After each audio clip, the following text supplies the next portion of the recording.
Hello everyone and welcome back to a special late night edition of the World of Warcraft news for Ian Hazzikostas, the game director of World of Warcraft, has taken to the forums to address key concerns with the Shadowlands expansion, primarily Covenants but also leveling and a few other things. And just as Ron Perlman said all those years ago in the intro of Fallout, Blizzard never changes. Unlike our Patreon loot, it sure does change each month, and this month it is the Warrior. So yeah, if you like the Warrior pin and a bunch of other goodies, you can check that out, and a massive thank you to them. You'll soon see how they're making a lot of stuff happen. Okay, Ian's post, the path towards the Shadowlands. Yeah, let's go. Okay, Blizzard are actually doing two pre-patches for Shadowlands. 9.0.1 is the pre-patch for non-Shadowlands content, and 9.0.2 is for Shadowlands content, like, say, balancing Covenants and things like that. Now, Ian says in his post that this is going to give the team more time to work on Endgame. And that's good, because good heavens, the team certainly does need that. They are going to have a very stacked 7 weeks ahead of them, and, well, we'll get into why that is pretty soon in this video. So, there's that. Then moving on to alt leveling, it's another thing that he covered, and this is actually some good news. Things are simple enough, and they're good. So, previously, right, you would do every zone in order on your first character. And then once your first character was capped, then your alt could actually just select a Covenant immediately at level 50, and they could just go and do whatever they want, right? Now, the intent there was great, but it did lead to some things being a little bit confusing for players. So, to remedy this, and things like the confusion of playing each campaign in a different order after you've selected a Covenant, Blizzard have actually redesigned the alt leveling experience. And now the way it's going to work is that new alts will have a choice to either replay the whole thing straight up just like it was a new character, or to jump straight ahead to after the Shadowlands campaign ends. Yes, you on your level 50 character will be in a state where the campaign is done, but you'll be level 50, not level 60. And the way that will work is you can then level up by doing side quests, right? But also by doing bonus objectives, which will be new and will be located where the campaign missions would have been. And then also these new zone-wide objectives that they're putting in the game that Ian says will be very lucrative. So it really does seem like, right, for doing your alts, it's just going to be this very free form, and I would say potentially extremely fast way to level up. And the reason why I say that is because rather than going through each of the Covenant campaigns, right, with a whole bunch of travel time between them, you could actually just focus deep on doing a single zone, doing the zone objectives, the various bonus objectives, the side quests. Seems like you could really zoom through that pretty quick. So yeah, overall, it actually seems like a pretty elegant design to me. I think what's cool is that alts will actually be able to work towards their end game goals while they're on their way to level 60. I think that's a really good system. So hats off to Blizzard there. I think that's especially also good if you're a few weeks into the expansion, or maybe a few months. So that's good stuff. There's actually more good stuff in this video as well, because next, Blizzard have decided to remove, well-ish, the extremely tedious Torghast introduction. And phew, because this one, I mean, it basically kind of sucked, right? Especially when we were doing Torghast testing. Oh god, poor Matt. The amount of time he spent getting characters actually in a state where they could do Torghast testing on beta was quite sad. So that was rough, and it's not something that you will have to experience as much when you actually play the game, because instead they're making it so that you actually get full access to the main levels of Torghast and the Runecrafter after just doing a quick intro quest. And then the longer quest line that involved all those extra runs, and Jaina, and Thrall, and then of course unlocking the Endless mode, they still will exist, but you can do them after, and they will grant you legendary crafting materials. So basically, it'll actually feel a bit more worth doing, and not a waste of your time. But still though, by actually getting you the Runecrafter and the main Torghast levels, that means that as far as player power goes, you can just sort of get everything that you would need very quickly without doing a lengthy intro process. So that's real nice if you're, say, doing a whole bunch of alts. And this actually greatly helps a bit of feedback that we had, so we actually have to now tweak our impending Torghast video, so that's good news. And then also in the Twisting Corridor, well, Ian mentioned that they're doing more untuning, and that it's going to feel more like a challenge mode with like good cosmetic rewards for clearing certain levels once that tuning has happened. And I'll tell you what, that sounds super exciting to me. So, good stuff, and now it's time to talk about Covenants. In short, they have heard the feedback, they disagree, and they are just going to be able to balance your concerns away. That really is the core, I would say, of Ian's message. So, to actually get into it, right? Ian outlined the Covenant switching system that is in place in the game, where basically it's a 2-week quest line that he described as being mostly ceremonial. So that does mean that yes, there's kind of just an arbitrary 2-week timer for switching the Covenants, and that basically is just there to ensure that there's friction in that choice, that you sort of pay a penalty for that choice in terms of time and a reduction in your flexibility, and that's because they, think that will make the choice have more of like a, a trade-off, and therefore will be more interesting. I would then say, of course, that, there's what's interesting and then there's what's fun, and sometimes those are a bit different, and whenever Sid Meier talked about, series of interesting decisions. I mean, Sid Meier did Civilization. That's a very different game to something like World of Warcraft. But as we move on, okay, that's the system for changing back to a Covenant that you have already left. Of course, it is the case that you can swap to a Covenant the first time easily, but it's then if you want to swap back to a Covenant you'd already been in, that's when the friction comes in. So yes, basically, Ian has said, the quests don't really matter, right? And they're just mostly ceremonial.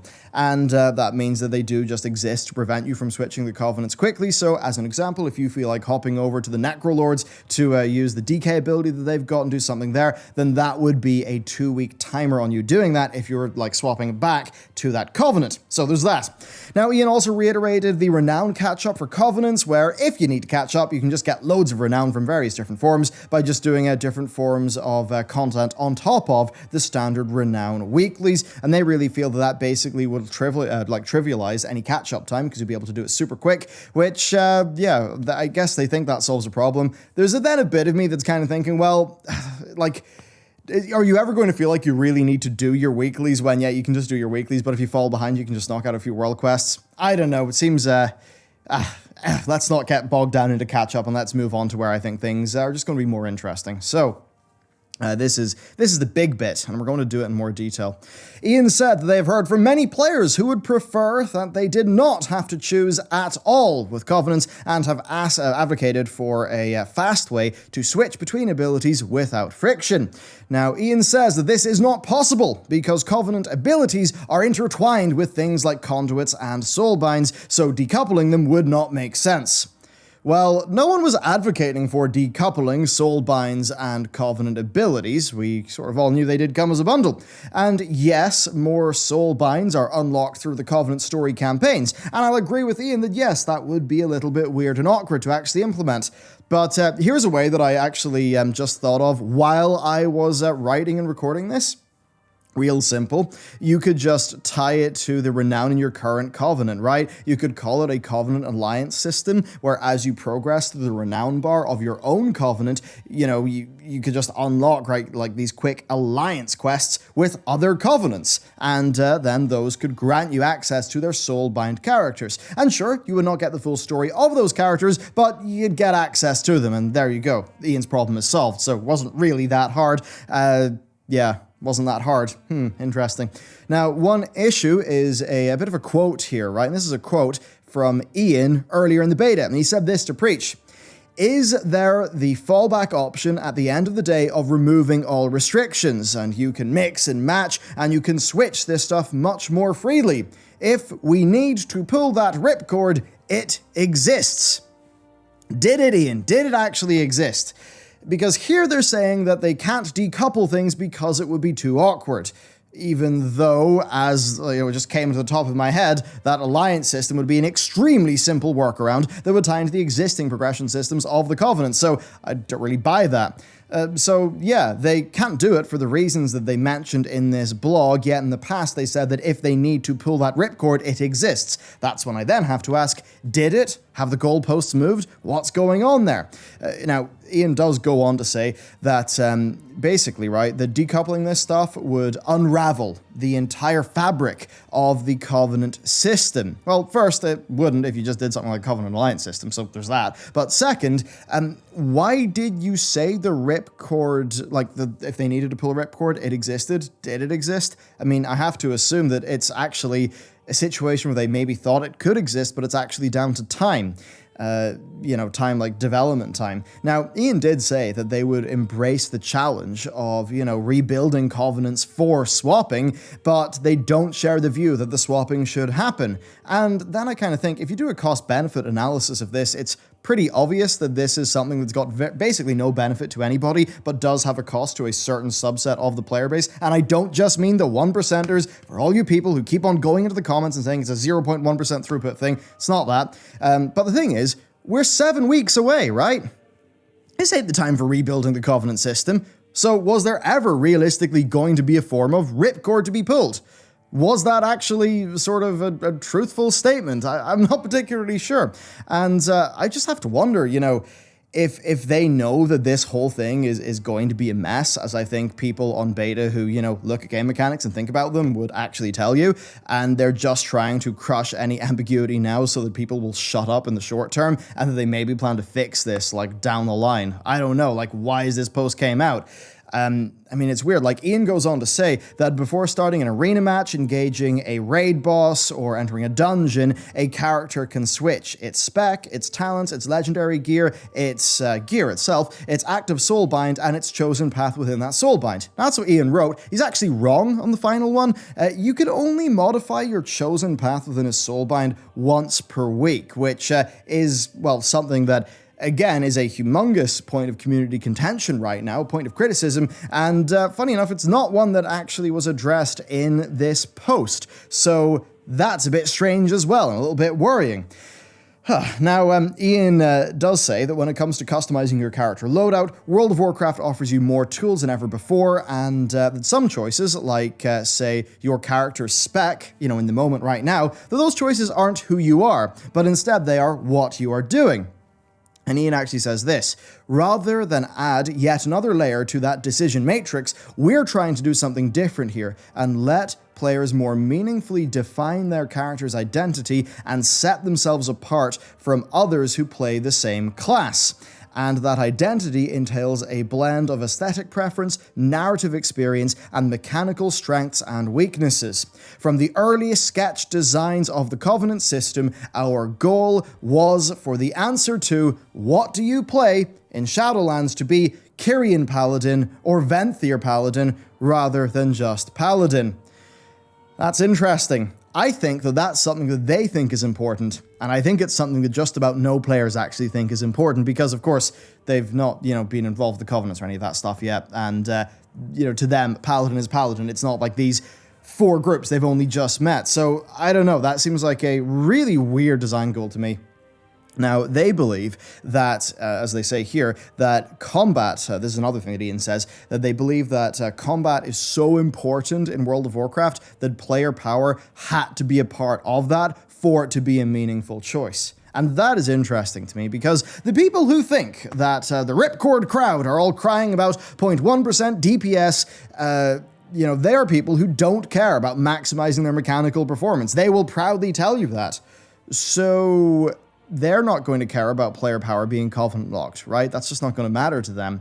So they're not gaining anything from this, right? I mean, they're going to think they are, right? Because they think their choice matters more. But of course, there are people who don't really care about throughput and things. So that aspect of the choice isn't going to factor in too much for them anyway. So they're not gaining much. I think that's fairly obvious, but then the people who actually do care about building their character essentially just have to deal with, once again for a WoW expansion, lots and lots of arbitrary decisions that don't really make that much sense. I mean, this Covenant lock thing doesn't even make much sense within the game lore, as, you know, Mr. Lore himself, Noble, will tell you, right? We are the Mawwalker. We, you know, are allied to all Covenants, all with a shared enemy. Like, to people who've played through the Covenant campaigns, even at max level, done all the stuff, it just, like, the lore justification is really not that strong. So it's weird. I mean, Blizzard want you to say that you are a Kyrian Paladin. Is that what you want to be? Or are you just like a Paladin who wants to do Paladin things and actually would just relish having more Paladin stuff? I mean, they really do seem to view this as a 4-way subclass choice that has cosmetic rewards. That's odd to me. It just feels strange. I don't think that tying player power is going to be additive to anyone's experience here. Especially with how, like, modern World of Warcraft is actually played, and, by the way, designed to be played by Blizzard, and especially with the quality of ability design that Blizzard have brought to bear here. I'm not going to lie, some of these abilities are just boring as hell. I mean, sometimes it's like that by definition because they're class-based, not spec-based, which, you know, just sort of means they're going to be less tailored to your spec. And that really is felt in a lot of cases. And it's the sort of thing where, if you had a boring talent, right, you can just select to use the more fun talent. There you go. But here, you can't. And if you want a Covenant that aligns with your character's identity and the aesthetics and the story that you like, what you're actually drawn to emotionally, then you're probably not going to have your favorite Covenant ability. That's just how the numbers play out. You've got 4 Covenants. You've got 4 Covenant abilities. It's actually decently rare that your favorite of both of those categories is going to line up. I would definitely say that in my experience of doing testing and just what our team overall does think from actually playing this stuff. And once again, I also think it's a situation where Blizzard have misread players emotionally, and you've heard me harp on about this emotional intelligence angle for such a long time, and it seems like what we're really getting is sort of debate society game development, where it's all very philosophical and not very, pragmatic and actually dealing with what happens when these designs clash with reality. And that's what happens to Blizzard, every time they leave beta and enter something actually being live. I think player power doesn't need to be tied to everything. I mean, Blizzard ruined garrisons by, instead of making them an expression of who you are, by making them a mechanical thing tied to power and all of that, and they just keep on doing this. Blizzard are complaining about layers of a decision matrix when they themselves are the ones who, more than ever, have made a humongous decision matrix that we've all got to deal with by just having these layers and layers of systems. I mean, that's a problem they created for themselves. In reality, right, I think players would be happy with, what, a new talent row, maybe class sets returning, and then, get this, and maybe micro sets, some nice little things like that, but here's a bit that matters more, then just lots of content to do. How much development time is taken up by Blizzard actually just fixing... Okay, so there's a thing that in software is called technical debt. And to explain this, right, if you're making a bit of software and you're doing it super scrappy, right, you're just pumping in the monster energy, you're doing it in, a big all-nighter or over a weekend and you sprint really hard, then, you're going to have your thing working, but it'll be held together with, sellotape, right? And then you might have your features complete, but you'll need to rebuild the entire thing to actually do it right in a way that's going to be healthy for the long term. And that is called incurring technical debt. I would say that Blizzard very often incur design debt, where they just design something, they don't really have a great conception of how it's actually going to play in the real world, and then they spent a lot of time just fixing it later. I mean, how much more time would Shadowlands development have got if Blizzard also didn't have to worry about how to fix the mess that was patch 8.3 on launch? And even if you don't think that patch 8.3 was a mess on launch, what you actually need to do is look at what Blizzard had to do. What they had to do was do a new currency system, do the acquisition of the corruptions. They had to do so much balancing. Maybe if they had have just built it right first time and built it in a way where they were thinking about the risks of the decisions they were making, they would have just had more development time for the thing that we're actually here for, which is content, instead of just this endless reiteration over borrowed power systems. I mean, what's going on? Why has content seemingly taken such a back foot to just all of this stuff that's kind of bolted on to your experience? I don't know, man. It just seems like a weird way to develop the game. I mean, at least from what I understand of Final Fantasy XIV, what those boys do is they basically just, not boys, you know what I mean, right? Team of people. What they do is, I think they just try to slam out the content and do really good content and have lots of it and give it to their players to enjoy. Like, that's their focus, instead of with the WoW situation where it always feels like Blizzard could be releasing more content, but they're just so preoccupied with cleaning up their own messes. I mean, why do we have to do these big, what Blizzard themselves say they call build-around expansion features? Why do we have to do those if it actually means that, well, the game feels like it's beta, even halfway into an expansion? I mean, Legion felt like that. It did. Look at how many changes had to be made to Legion as it came out. So Legion felt like a beta for a whole bunch of its life. Battle for Azeroth, basically, I think it's still in beta. Maybe it's just left beta by the time, 8.3 has been finished.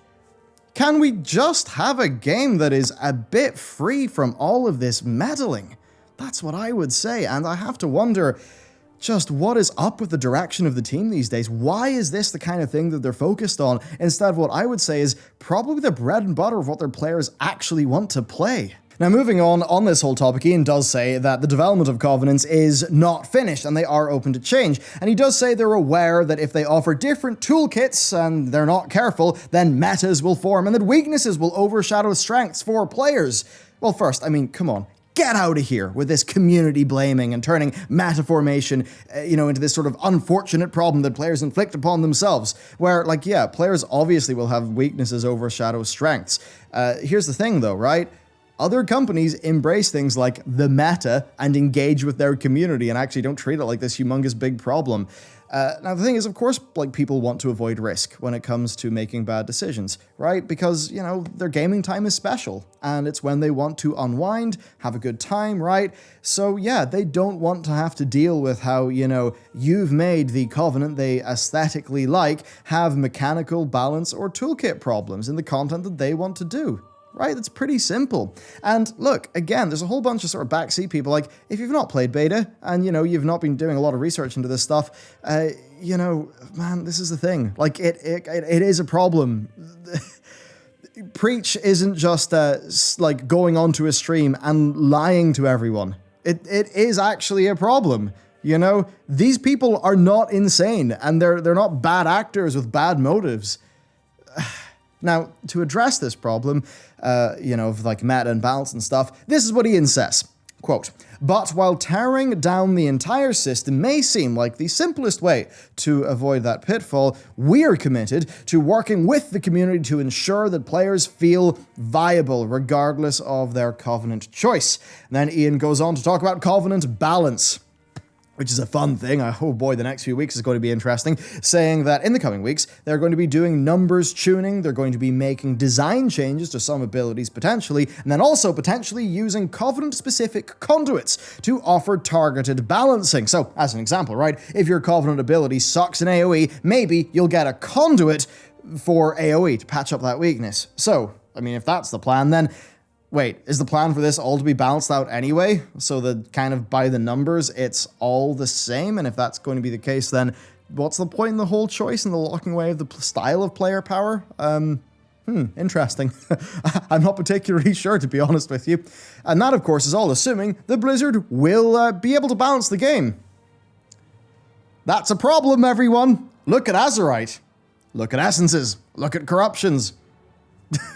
Look at the state of balance in most points of the game through BFA. It's been terrible. Based on years of experience, what I'm going to say here is, Ian, I'm sorry, but I do not trust the team to balance this stuff. It is as simple as that. And what I would say is that one of the reasons why I don't trust the team to balance it is because any team would have a massive problem balancing such an over-complex thing. Maybe if this stuff was a bit more simple and didn't have so many moving parts, that actually it would be easier to balance and the focus could be more on, the content. Which again, I think is what would really serve the interests of players. And then here's another problem. Even if they do balance it at launch, they're going to have to tweak it, so it's remaining balanced all the time. Now, that means, that maybe as time goes on, well, actually they do plan to add new conduits and new patches. Classes, they'll probably get new sets. Maybe we'll get some micro sets with new dungeons and raids and things. We'll get more stats as well, which will change up the weightings of things. So then what happens if something becomes overpowered? Well, if that happens, then Blizzard will need to balance the Covenants. But maybe they'll have to balance the Covenants in 9.1 or 9.2. Well, will that leave players who chose their Covenant at launch in the lurch? In a situation where their Covenant has been nerfed, and now they're going to feel bad because they got to swap Covenant, and then they got to regrind up all of that renown. That seems a bit rough, but it's kind of what's going to happen whenever we're so locked into the power aspect of this. Especially because that power aspect is, tied to the cosmetics and the vibe that people actually want. So that's going to be rough. There's, I'd say, no way that Blizzard can nail balance at launch and then not have to alter it as the expansion grows. I mean, it's rough. And I'd also say, we only have 7 weeks left. And so many abilities need large redesigns. The balance is really messy right now. It seems like Blizzard really cutting this one close. I mean, it even looks like that pre-patch split that I mentioned earlier is something they're doing so they can get more time to fix this stuff up. And that does just make me wonder, have they simply ran out of time in this one? I don't know, maybe they have. Also, there's a problem with using conduits to fix balance, and it's already one felt by the Venthyr mages. So, the Venthyr mage ability is basically rubbish by default. It's not fun, but if you use one conduit, then it's incredible. And here's the problem. You don't know that conduit exists when you're making your Covenant choice. you only see the conduits and the soulbinds after you make your Covenant choice. So that doesn't really work out that well for, your average player. So if Blizzard use conduits as a tool to patch up not just balance, but mechanical weaknesses and gaps in toolkit, then players will be making their Covenant choices with a vital layer of that choice hidden behind it. So that's also not particularly ideal. Overall, I think this is going to be a mess for players who care about their character mechanically. And I don't think it will be noticed pretty much at all by the people who don't care about that stuff.